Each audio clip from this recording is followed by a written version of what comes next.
Hello everyone, you are welcome back on MDN Education. Today in this video we are going to discuss fourth chapter for 10th class, and the title of this chapter is From the Diary of Anne Frank. From the Diary of Anne Frank, written by Anne Frank. मतलब आज जो हम chapter पढ़ने जा रहे हैं वो है from the diary of Anne Frank. किसके द्वारा लिखा गया है? एनी फ्रैंक के द्वारा। और आपको पता होगा ये जो चैप्टर है वो हमारी फर्स्ट बुक फर्स्ट फ्लाइट का फोर्थ चैप्टर है। प्रोज सेक्शन हम डिस्कस कर रहे हैं अभी, ठीक है। Let's start. इसका कुछ हम टेक्सचुअल पार्ट डिस्कस कर चुके थे, लेकिन अब हम इसकी जो है वो समरी डिस्कस करने जा रहे हैं। So let's start. Annie is a 13 year old girl. जो एनी क्या है वो 13 साल की लड़की है। She is in need of a true friend. उसको एक अच्छे मित्र की ज़रूरत है। She likes to share her joys and sorrows with her friend. वह चाहती है कि वह अपने मित्र के साथ, अपने ट्रू फ्रेंड के साथ उसके जो सुख दुख हैं वो बांटे। She can confide all her feelings to her best friend. और वह अपने अच्छे मित्र में ही अपनी भावनाओं को शेयर करने का ऐसा विश्वास करती है। वो चाहती है मतलब कि वो सिर्फ अपने बेस्ट फ्रेंड को ही अपनी जो फीलिंग्स हैं वो शेयर करे, ठीक है। कन्फाइड मतलब विश्वास करना। कॉन्फिडेंस जो होता है वो इसी से बना है, ये वर्ब है। कॉन्फिडेंस क्या है? नाउन है। She has an urge to write a diary. तो इसलिए वो एक डायरी लिखने का आग्रह करती है, पर जोर देती है। Her mind is full of all kinds of things. मतलब उसका जो दिमाग है वो काफ़ी सारी चीज़ों से भरा है। मतलब ये कह सकते हैं कि उसके दिमाग के अंदर काफ़ी सारे थॉट्स हैं, काफ़ी सारी भावनाएं हैं, काफ़ी सारी इमोशंस, फीलिंग्स हैं। And she wants to express them in her diary. और वह इन सब भावनाओं को, इन सब थॉट्स को, अपनी म्यूजिंग्स को अपनी इसमें, अपनी डायरी में एक्सप्रेस करना चाहती है। Annie does not have a true friend. Annie का कोई ट्रू फ्रेंड नहीं है। She has loving parents and an elder sister. और उसके लविंग पेरेंट्स और एक बड़ी सिस्टर है। There are 30 people whom she can call friends. और 30 लोग हैं जिनको वह अपना दोस्त, अपनी दोस्त कह सकती है। But neither of them is a true friend. लेकिन उनमें से कोई भी ट्रू फ्रेंड नहीं है। सो सी स्टार्ट्स राइटिंग अ डायरी। तो इसलिए वो डायरी लिखना शुरू कर देती है, ठीक है। फ्रेंड तो है उसके, बट ट्रू फ्रेंड नहीं है, ठीक है, जिसको वो कॉन्फाइड कर सके, जिसके ऊपर वो विश्वास कर सके। और और जो उसके जो ये 30 फ्रेंड्स हैं, ठीक है, जिनके अंदर आंट्स हैं और अदर्स मेंबर्स हैं, लविंग पेरेंट्स हैं, ब्रदर सिस्टर हैं, ठीक है, ऐसे हैं। बट ट्रू फ्रेंड नहीं है जिसके साथ वो अपनी फीलिंग को शेयर कर सके, ठीक है। उनके साथ वो ऑर्डिनरी जो थिंग्स होती हैं, प्लेस वगैरह खेल करना, तो वो करती रहती है, खेलती रहती है। She gets a true friend in the diary. तो वो डायरी लिखना शुरू कर देती है, तो उसको डायरी के रूप में एक अच्छा मित्र मिल जाता है। She calls this friend kitty. तो वो इस फ्रेंड का नाम क्या रखती है? किटी, ठीक है। जिस तरह से हमारे फ्रेंड्स के नाम होते हैं, हमारे नाम होते हैं, तो उसलिए उसको उस डायरी का क्या नाम रखती है? Kitty. Any gives a brief sketch of her life in her diary. तो एनी है जो वो डायरी के अंदर सबसे पहले अपने जीवन का संक्षिप्त परिचय देती है, संक्षिप्त चित्रण करती है। और father is a lovable person. उसके पिताजी हैं जो वो बड़े प्यारे व्यक्ति हैं।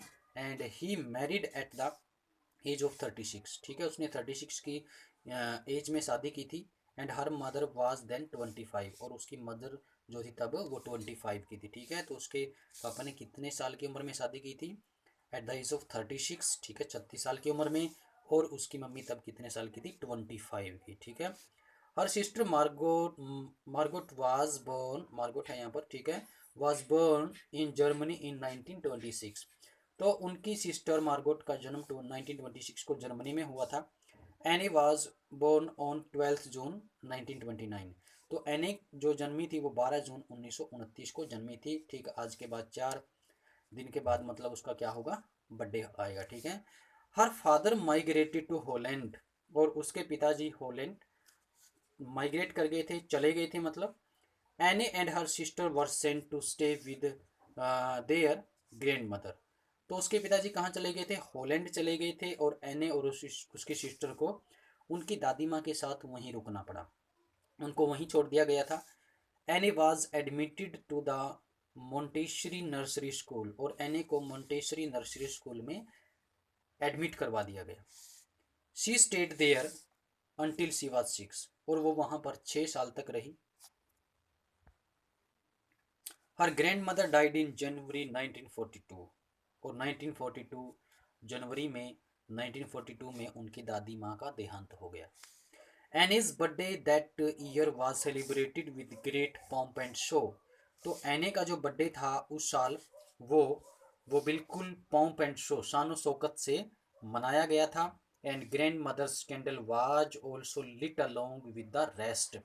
और दादी माँ की भी जो मोमबत्ती थी वो दूसरी मोमबत्तियों के साथ है जो मोमबत्तियों के साथ जलाई गई थी। ठीक है, मतलब जो कैंडल लीट अप की गई थी एने के लिए, वो उनमें से एक कैंडल दादी माँ के लिए भी थी। Any often thinks of her grand mother. Any अक्सर अपनी दादी माँ के बारे में सोचती है। And she still loves her, और वो अभी भी उससे प्यार करती है। ठीक है, तो ये जो लाइन होगी वो एक क्वेश्चन होगा। ठीक है, विच मतलब ऐसी कौन सी बातें होंगी, what things which show that Annie missed her और loved her grand mother. Next question, next है Annie wrote on 20 June 1942 in her diary. ठीक है, तो एनी ने 20 जून 1942 को अपनी डायरी में लिखा, जैसा कि हम पढ़ेंगे अभी। She was getting along with pretty well with all her teachers. तो मतलब उसका जो व्यवहार होता था वो अपने सभी टीचर्स के साथ बहुत बहुत अच्छा होता था। There was a teacher named Mr Keesing. ठीक है, मिस्टर किसिंग एक टीचर थे। ही टोट देम मैथ्स, जो उनको मैथ्स पढ़ाते थे। ही वॉज अनोइड विद एने, तो वो एने से नाराज रहते थे, एने से नाराज थे। Its reason was that she talked too too much in his class. तो इसका रीज़न ये था कि एने क्या करती थी, क्लास में बहुत ज़्यादा बोलती थी। He gave her several warnings, उसने उनको कई सारी चेतावनी दी टू कीप क्वाइट, चुप रहने की। मिस्टर किसिंग ने एने को वार्न किया कि आप चुप रहें। But Annie did not stop talking, लेकिन एने ने बात करना बंद नहीं किया, वो बोलती रही। He assigned Anne extra homework in the form of punishment, तो पनिशमेंट के रूप में उनको एक्स्ट्रा होमवर्क दिया गया। She was asked to write an essay on the subject a chatterbox, तो फर्स्ट टाइम उनको जो ऐसे दिया गया लिखने के लिए एज ए पनिशमेंट वो दिया गया था अ चैटर बॉक्स। ठीक है, and she did not know what to do right about it, और उसे पता नहीं था कि किस तरह से इसको लिखे। And she had argued that talking is a student's trait, sorry she began to think about the subject, line थोड़ी मिस्टेक हो गई थी तो सॉरी। तो क्या हुआ, she began to think about the subject, तो उसे पता नहीं था कि किस तरह से लिखना है, तो उसने उस सब्जेक्ट के बारे में सोचना शुरू किया। At last she wrote 3 full pages and was satisfied, और अंततः उसने 3 पेज फुल पेज लिख दिए और वो उस बात से सेटिस्फाइड हुई। And she had argued that talking is a student's trait, मतलब उसको स्वीकार कर लिया गया, टीचर उनका संतुष्ट हो गया। और उसने आर्ग्यू किया कि टॉकिंग है जो वो स्टूडेंट का ट्रेट होता है, एक गुण होता है, विद्यार्थी का गुण होता है, ये उसकी पहचान होती है। And she can not cure of her habit of talking too much. ठीक है, and she can not cure of her habit of talking too much, तो इसलिए वह बोलने से क्या चुप नहीं हुई। ठीक है, मतलब अपने आप को रोक नहीं पाई, वो ये जो आदत लगी हुई थी उसको उसको रोक नहीं सकी। And she has inherited it from her mother, तो वह रोक नहीं सकती, उसने ऐसा कहा। तो उसने क्या कहा, उसने कहा कि ये जो गुण मिला है उसको उसको विरासत में मिला है, कहाँ से, उसकी मम्मी से। And mister casing laughed eight Annie's arguments, और मिस्टर केसिंग एने के आर्ग्यूमेंट पर हंसे। एने could not remain silent through the next lesson, अब एने आर्ग्यूमेंट करने के बाद क्या हुआ, नेक्स्ट लेसन में भी साइलेंट नहीं रह पाई। Therefore mister Keesing assigned her second essay, तो इसलिए मिस्टर केसिंग ने उनको सेकेंड ऐसे लिखने को दिया। This time the subject of the ऐसे वाज एन इनकोरिजिबल चैटर बॉक्स। ठीक है, तो सेकंड टाइम जो ऐसे दिया गया वो कौन से सब्जेक्ट पर दिया गया था, वो दिया गया था एन इनकोरिजिबल चैटर बॉक्स, मतलब ऐसा चैटर बॉक्स जिसको सुधारा नहीं जा सकता। इनकोरिजिबल मतलब असाध्य, ठीक है, जिसको सुधारा नहीं जा सकता, वन हु कैन नॉट रिफॉर्म। Anne wrote it and handed it to mister Keesing, और एने ने इसको लिखा और मिस्टर कीसिंग को हैंड कर दिया। He had nothing to complain about for 2 whole lessons, और 2 पूरे लेसन्स कंप्लीट होने तक मिस्टर कीसिंग के पास कोई कंप्लेन नहीं आई। But during the third lesson, लेकिन तीसरे लेसन के दौरान Anne was given to write an essay entitled quack quack quack said mistress chatterbox, तो आदत थी, आदत कहाँ छूटने वाली थी, तो एने को तीसरे टाइम थर्ड टाइम ऐसे है जो वो राइट करने के लिए दिया गया, और उसका टाइटल क्या था, quick quack quack said mister chatterbox and his friend Sane was good at poetry. तो एने की जो फ्रेंड थी साने, वो पोइट्री में अच्छी थी। She offer to help Anne write the essay in verse, ठीक है। तो उन्होंने एने को वर्स में, मतलब कविता के रूप में, एक लिरिकल वे के रूप में एसे को लिखने के लिए एने की हेल्प की। And she knew that Mr Keesing had been trying to play a joke on her, और वह जानती थी कि मिस्टर किसिंग उसका मजाक उड़ाने की कोशिश कर रही हैं विद दिस रेडिकुलस सब्जेक्ट, इस फनी सब्जेक्ट के साथ। रिडिकुलस मतलब funny. And but she would make sure the joke was on him, लेकिन उनको विश्वास हुआ कि ये मजाक उनके ऊपर ही होगा। And she finish the poem, तो उन्होंने पोएम को फिनिश किया। इट वॉज वेरी ब्यूटीफुल, तो ये एक ब्यूटीफुल पोएम थी। It was about a mother duck and father swan with 3 baby ducklings. Ducklings मतलब बच्चे। तो ये जो पोएम थी वो एक मदर डक और फादर स्वैन के बारे में थी, जिनके क्या थे, 3 बच्चे थे। They were beaten to death by the father because they quack too much, और उनको पिताजी के द्वारा मार दिया गया था क्योंकि वो बहुत ज़्यादा बातें करते थे, ठीक है। Mr Keesing took the joke in the right spirit, और मिस्टर किसिंग ने जोक को अच्छी तरह से लिया, राइट स्पिरिट में लिया। And he read the poem to the class, और उन्होंने पूरी क्लास के सामने इस पोएम को पढ़ा। And he also added his own comments, और इसके अंदर अपने कमेंट्स भी ऐड किए। Since then he allowed Anne to talk in his class, तो इसलिए उसके बाद एने को क्लास में बोलने की इजाज़त दे दी गई। He did not assign her any extra homework, और उनको आगे भी कोई पनिशमेंट के रूप में एक्स्ट्रा होमवर्क नहीं दिया गया। Now he would make jokes also, और अब वो भी, मिस्टर किसिंग भी क्या करते रहता है, अब जोक करते रहते हैं, ठीक है। तो ये थी डिटेल समरी, और you can say brief summary of the chapter. अब हम इसके जो क्वेश्चन हैं वो डिस्कस करते हैं। तो हम एनसीईआरटी सॉल्यूशन कर रहे हैं, तो फर्स्ट क्वेश्चन है मीन्स टेक्सचुअल क्वेश्चन डिस्कस कर रहे हैं। तो फर्स्ट क्वेश्चन है आज का, जो 3 क्वेश्चन है कम ओरल कम्प्रीहेंशन चेक फर्स्ट के, वो हम लास्ट वीडियो के अंदर डिस्कस कर चुके हैं। तो नेक्स्ट ओरल कम्प्रीहेंशन चेक 2 के क्वेश्चन डिस्कस करेंगे। तो फर्स्ट क्वेश्चन है, why does any provide a brief sketch of her life. तो एनी ने अपने जीवन का ब्रीफ चित्रण क्यों करती है। एनी जो है वो अपने जीवन का ब्रीफ चित्रण क्यों प्रोवाइड करती है, ब्रीफ स्केच क्यों प्रोवाइड करती है। Anne provides a brief sketch of her life, it is because she thought that no one would understand a word, no one would understand a single word, add कर सकते हो, या a word of her stories in her diary, मतलब उसकी diary में लिखे शब्द का एक भी शब्द कोई समझ नहीं पाएगा। इसीलिए एनी ने क्या किया, अपनी डायरी के अंदर अपना ब्रीफ स्केच प्रोवाइड किया, ठीक है। It is because she thought that no one would understand a word of her stories in her diary if she did not write about her life. ये एने कहती हैं कि यदि उसने अपने बारे में कुछ नहीं लिखा तो कोई भी व्यक्ति एक भी वर्ड उसकी डायरी में लिखी स्टोरी के बारे में समझ नहीं पाएगा, इसलिए वो अपना ब्रीफ स्केच प्रोवाइड करती है।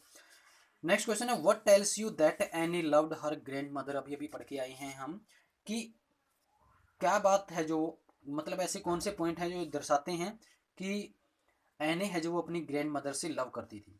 एने had passed a long time with her grand mother. आपको पता है एने के जो पेरेंट्स थे, ठीक है, वो हॉलैंड माइग्रेट कर गए थे, और एने को और उसकी सिस्टर को, उसकी सिस्टर का नाम क्या था, मार्गोट, उनको कहाँ छोड़ के चले गए थे, अपनी ग्रैंड मदर के पास, ठीक है। तो एने की ग्रैंड मदर के पास क्या किया, एने ने काफ़ी सारा टाइम पास किया था। And she was greatly attached to her, और वो बिल्कुल उनसे अटैच थी, ठीक है। And she felt very sad when her birthday was celebrated without her grandmother। तो वो बहुत दुखी थी, अनहैप्पी थी, जब उनकी दादी माँ के बिना उनका जो बर्थडे था वो सेलिब्रेट किया गया था। एज शी हैड डाइड, क्योंकि वो मर चुकी थी, उनकी दादी माँ की डेथ हो चुकी थी, कब, जनवरी 1942 के अंदर, ठीक है।